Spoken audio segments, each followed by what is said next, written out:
এই জায়গাটার নাম হলো বরগুনা জেলা, বেতাগী থানা, ১ নং বিবিসিনি ২ নং ওয়ার্ডের কিছু অংশ আমি আজকে আপনাদের কাছে তুলে ধরতে আছি। আমি বলি, আপনারা শোনেন। এই যে কাঁচা রাস্তা, এখান থেকে পাকা রাস্তা পাইতে ঠিক আধা ঘন্টা সময় লাগে। এর ভিতরে কি হয়, আমার মা অসুস্থ, আমার বাবা অসুস্থ, আমার পরিবার অসুস্থ থাকতে পারে, আমার বোন গর্ভবতী থাকতে পারে। যখন সিরিয়াসলি শুরু হয় অসুস্থ, কোথাও নিতে হইলে ওই মুদ্রারের খাড়ে নিতে হয় মরার আগে, নসের তক্তার ভিতরে বড় কার্ডের ভিতরে বিছাইয়া বাঁশ বাইন্ধা তারপর নিয়ে আসতে হয়। এই হলো দেখেন আপনারা, সামান্য একটা ছোট্ট একটা পোল, এই পোলটার কি অবস্থা একটু দেখেন।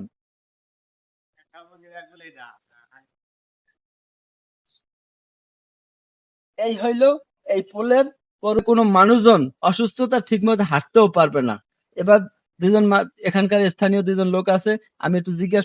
আচ্ছা বলেন তো, আপনারা কি হালে বসবাস করেন? খুব করুণ অবস্থা আমাদের এখানে চলাফেরা, এখানে বসবাস করা, এটা আমরা দেখছি যে ছোটকাল হইতে আর কতদিন দেখা যায় এটা বলা যায় না। কেন আপনাদের এলাকায় এমপি, মন্ত্রী, উপজেলা চেয়ারম্যান, মেম্বার, ইউনিয়নের আছে? তারা সব আছে, আসার আগে, ক্ষমতা আসার আগে সবকিছু করে দেয়।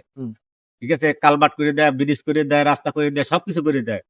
ঠিক আছে, তাদের স্বার্থ পূরণ হয়ে গেলে তারা আর কেউ চেনে না, তাদের মতে তার দা, আর আমাদের মতে আমরা ওই ভোগ খাটতেই হয়। কত বছর আপনারা এই দুর্ভোগ করেন? এই থেকে আজ থেকে আরো ২০-২৫ বছর আগে ছোটকাল হইতে এই রাস্তা এইভাবে দেখতেছে, একটা পোল হয়েছিল মাঝখানে, এটাও ভাঙ্গি ছড়িয়ে গেছে। এই বহুত লোক লোন আসা যাওয়া করে, অমুক করে সমুক করে, বাজার ঘাট লইয়া আসতে যাইতে খুব কষ্ট। একটা রোগী যদি অসুস্থ হয় এখানে মরে গেল, তাদের ওখানে পুষতে নিতে নিতে সে মারা যায়। আচ্ছা ভাই, আপনাদের এই এলাকার ছেলে মেয়ে লেখাপড়ার কি অবস্থা? করুণ অবস্থা ভাই, এই 7 দিনে 2 দিন যাইতে পারে, 4 দিন যাইতে পারে না। এমনিতে আচার পাচার খায় না? খায় না মানে কাপড় চোপড় বান্ধাই মধ্যে সব মাইকে যায়। এগুলো আপনার মেম্বারের কাছে বলেন না? বহুত বলা হয়েছে, মেম্বার কয় হবে হবে, এই পর্যন্ত হইতে হইতে ঠিক আছে দাঁড়িয়ে চুল পাহাইছে আর বাকি গেছে। তাহলে বৃষ্টির সিজনে শিশুদের লেখাপড়া খুব করুণ অবস্থা হয়, এগুলো ঠিক মতো তারা মাসে মানে সপ্তাহে 1 সপ্তাহ ক্লাস করতে পারে না। এরা তো পরীক্ষায় পাশ করতে পারে? কেমন পারবে, ঠিক মতো রেগুলার ক্লাস করতে পারে না, হুজুরেরা ঠিক মতো পড়াইতে পারে না, এত বহুত কষ্ট হবে। তাদের মা বাচ্চা এরা সাথে নিয়ে এরা লেবি সেবি বোরকা মোরকা পিন দিয়া এরা কাদা মাদা মাইকে সবকিছু। দেখেন এই রাস্তার এই পরিবেশ, পুরুষ পোলা না হয় জুতা হাতে নিয়ে হাঁটতে পারে, কিন্তু মহিলারা কিভাবে যায় এই ব্যাপারটা আমি এখন আপনাদেরকে আলাদাভাবে দেখাবো। এই দেখেন নেতাদের কত গুণ। দেখেন দেশবাসী, এত লোকজন এই রাস্তা দিয়ে চলাফেরা করে, কিন্তু কোন লোকের এই রাস্তাটা নজরদারি হয় না। বহুত বরাদ্দ এই রাস্তার প্রতি আসছে, এলাকার লোকেরা বসে, কিন্তু কোনো বরাদ্দ এই রাস্তার জন্য কাজ হয় না। তাহলে বরাদ্দ গুলা গেল কোথায়?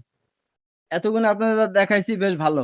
দেখেন এই আর একটা পোল, চেয়ারম্যান মেম্বার সবকিছু থাকার পরেও স্বাধীন বাংলাদেশে এই ধরনের পোল কোথায় আছে?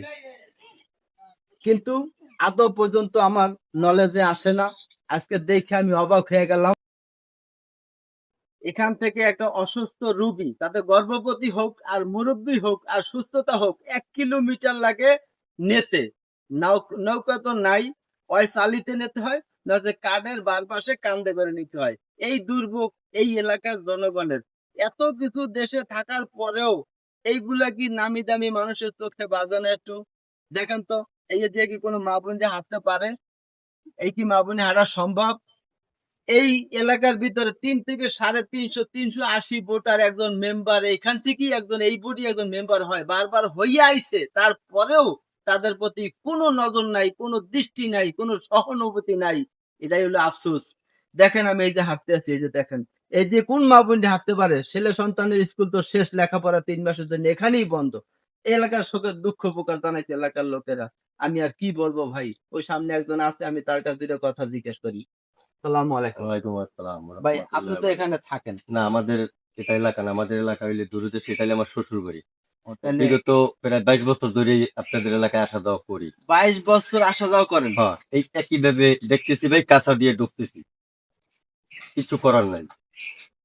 তাই? হ্যাঁ, এই 22 বছর ধরেই কাঁচা দিয়ে ঢুকতেছি, কাঁচা দিয়েই এবার বাইরে। আচ্ছা, আপনার চোখের সামনে কোনো অসুস্থতা মানুষ আসা যাওয়া দেখেন? অসুস্থতা মানুষ আসা যাওয়া করবে কেমনে? নৌকো দুনিয়ার লেগে না হইলে তো খাড়ে হরি মুদ্রারে খাড়ে করে নিয়ে যায়, মুদ্রারে খাটে? মুদ্রারে খাড়ে করে নিয়ে যায়, মরার আগে তারা মুদ্রারে খাড়ে ওরা লাগে পরিস্থিতি শিকার রাস্তাঘাটের জন্য। হ্যাঁ, কি করবো ভাই? আল্লাহ, এটা জন্য আফসোস ভাই। কিছু করার নাই। দেশে তো অনেক মেম্বার, চেয়ারম্যান, এমপি, মন্ত্রী অনেকেই আইসে গেছে, কিন্তু কেউ কোনো গুরুত্বপূর্ণ কোনো কাজ করলো না। সবাই অবহেলার বান্ডে দৃষ্টিতে এটা হালাই দিল। আমি দেখে অবাক হয়ে গেলাম, ওই মাথাটা পোল দেখলাম, জি, রাত্রেবেলা হাঁটতে যায় নাকি এক মুরব্বী মানুষ ঠ্যাং ভেঙে আলাদা হয়ে যায়। পোলটা তো ভাঙ্গা। এভাবে তো একাধিক ভাবে অ্যাক্সিডেন্ট দুর্ঘটনা হইতেই আছে, হ্যাঁ, হইতেই আছে। কিন্তু এই দেশে ক্ষমতাশীল ব্যক্তিদের কোনো নজরদারি নেই। কোনো নজরদারি নেই। আপনি যেকালে নির্বাচন যেকালে আসে এই কেলে মনে করেন যে বাই বাই একটু কাজ হাসিল হয়ে গেলে তারপর দনের মায়ও নেই। 22 বছর যদি আপনি এখানে আসা জি। যাওয়া করেন, তাই আপনি নিশ্চয়ই লোকের আনাগোনা। আনাগোনা আছে, তাই তারপর অবহেলার ভিত্তিতে পড়ে রয়েছে। আচ্ছা, ঠিক আছে, আপনাকে ধন্যবাদ, ধন্যবাদ। ভালো থাকবেন। এই পর্যন্ত এসে এই এলাকার মা বোনেরা গাড়ি ঘোড়ার পথ পায়, 1.5 কিলোমিটার হাঁটার পর তারপর গাড়ি ঘোড়া পায়। যেমন কারো মেয়ে যদি অসুস্থ হয়, গর্ভবতী, তাহলে ঘর থেকে মায় ডবল কাপড় চোপড় নিয়ে বাইরে হয়। কি কারণে? আমরা এখান থেকে যাইয়া কাপড় চোপড় বদলাইয়া তারপর বাজার যাইতে হবে, যে কাপড় গজ্জা পিঁধে নামবো সে কাপড় নিয়ে ডাক্তার দ্বারা যাইতে পারবো না, তাহলে ডবল পোশাক নিয়ে ঘর থেকে বাইরে হয়। এই এলাকার মানুষ এত দুর্ভোগের ভিতরে থাকে। ভাই, দয়া করে ভিডিওটা সবাই একটু লাইক শেয়ার করে দিবেন। এই সেই গাড়ি ঘোড়ার লাইন, এখান থেকে তারা গাড়ি পায়। ভাই, আমাদের এই ভিডিওটা যদি আপনাদের কিঞ্চিত মাত্র ভালো লাগে, তা দয়ার পূর্বে ঝড়ের গতিকে একটু শেয়ার করে দেবেন ভাই, জানি সব নজরদারি ও ক্ষমতাশীল ব্যক্তিদের নজরে আসে, এই এলাকার মানুষের দুর্ভোগটা জানি একটু মোচন হয় ভাই।